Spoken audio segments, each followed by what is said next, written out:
My name is Ada Gates, and I'm a certified farrier. I passed the Journeyman Union Horseshoers exam in 1977. I became licensed to shoe thoroughbred racehorses in the United States, and I primarily worked in California at Santa Anita, Hollywood Park, and Del Mar.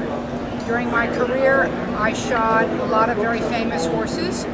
Prior to going to the racetrack, I started out in Colorado shoeing ranch horses and quarter horse race horses. And when I came to California, I started doing hunters, jumpers, and worked for Jimmy Williams, who had trained a lot of Olympic riders and had a lot of Olympic horses.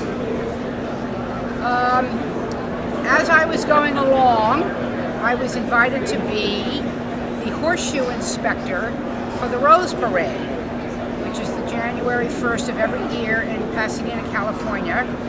And in that parade are over 250 horses. And what had happened prior was that even though there were rules for being in compliance for having traction devices, people really were not following those compliance rules. So they asked me to inspect the horses. I always would go down into the staging area before the parade at 4 o'clock in the morning, and I would go through with a flashlight and clipboard and check 250 horses. Not every one, of course, but would spot check horses in each group. Then last year, I decided I would do it during the daytime, and so now I check the horses 2 or 3 days before the parade. I have a farrier with me who can help horses that are not properly shod. So then, by the day we get to the parade, they're really already ready to go.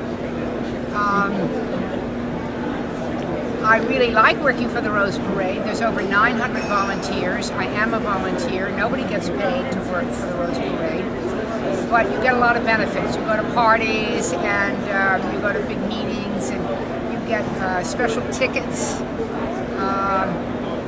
So there's lots of benefits, but mostly it's the joy of seeing these extraordinary horses coming from all over the United States and parading the 5 miles, one of the biggest parades in